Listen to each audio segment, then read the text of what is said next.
Mana Presiden Joko Widodo menegaskan saat ini pemerintah telah melakukan finalisasi untuk memutuskan penerapan PPKM darurat yang berlaku di Pulau Jawa dan Bali. Di sisi lain, otoritas pasar modal masih optimis bisa mencapai target pencatatan IPO hingga akhir tahun ini. Kinerja Indeks Harga Saham Gabungan atau IHSG di sepanjang semester pertama tahun 2021 masih diwarnai tekanan pandemi COVID-19. Bahkan menjelang akhir semester pertama, jumlah kasus positif baru COVID di tanah air justru melonjak signifikan dan mencetak rekor tertinggi yakni tembus di angka 21.000 kasus per hari.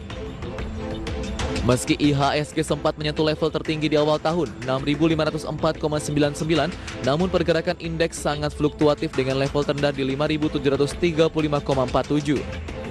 Dan pada penutupan di akhir bulan Juni 2021 atau akhir dari semester 1 tahun ini, IHSG masih mencoba bertahan di tengah pandemi, ditutup naik 0,61% di level 5.985,49. Dan memasuki semester 2 tahun ini, IHSG juga masih menghadapi yang sama pandemi COVID-19.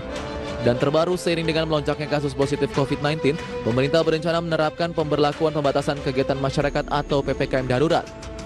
Hal ini ditegaskan oleh Presiden Joko Widodo dalam acara Musyawarah Nasional Kamar Dagang dan Industri atau Kadin Indonesia menegaskan bahwa pemerintah tengah melakukan finalisasi untuk memutuskan penerapan pemberlakuan pembatasan kegiatan masyarakat atau PPKM darurat yang dikhususkan untuk Pulau Jawa dan Bali. Hari ini ada finalisasi kajian untuk kita melihat karena lonjakan yang sangat tinggi.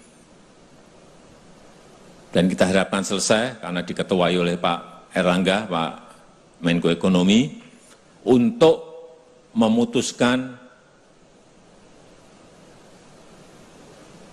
diberlakukannya PPKM darurat. Nggak tahu nanti keputusannya apakah seminggu, apakah 2 minggu. Karena petanya sudah kita ketahui semuanya, khusus hanya di Pulau Jawa dan di Pulau Bali. Sementara itu, PT Bursa Efek Indonesia masih optimis bisa mencapai target pencatatan IPO hingga akhir tahun ini. Hal ini dapat tercermin dari realisasi pencatatan IPO yang sudah mencapai 82%. Direktur Penilaian Perusahaan PT Bursa Efek Indonesia Igede Nyoman-Yetna mengungkapkan, dengan melihat kondisi market yang masih fluktuatif dan pandemi COVID-19 di Indonesia yang belum usai, realisasi pencatatan IPO sudah mencapai 82%. Nyoman pun yakin hingga akhir tahun nanti target yang dicanangkan bisa terrealisasikan.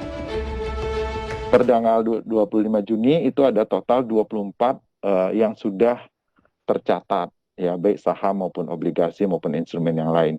Di pipeline itu ada 30 teman-teman sekalian, semua instrumen. Dengan demikian, kalau kita pipeline sama realisasi kita jumlahkan, itu totalnya 54. Artinya apa? 82% target kita yang kita rencanakan sampai dengan akhir tahun, 66 tersebut, sudah include di pipeline plus yang sudah tercapai. PT Bursa Efek Indonesia memiliki target pencatatan IPO sebanyak 66 efek baru, di mana terdiri dari saham, obligasi, dan dire. Sedangkan untuk saham sendiri per tanggal 25 Juni 2021 yang sudah mencatatkan saham dan obligasi di bursa sebanyak 24 perusahaan kemudian, yang ada di dalam pipeline bursa ada sebanyak 30 perusahaan. Dari Jakarta, Gilang Praditya, IDX Channel.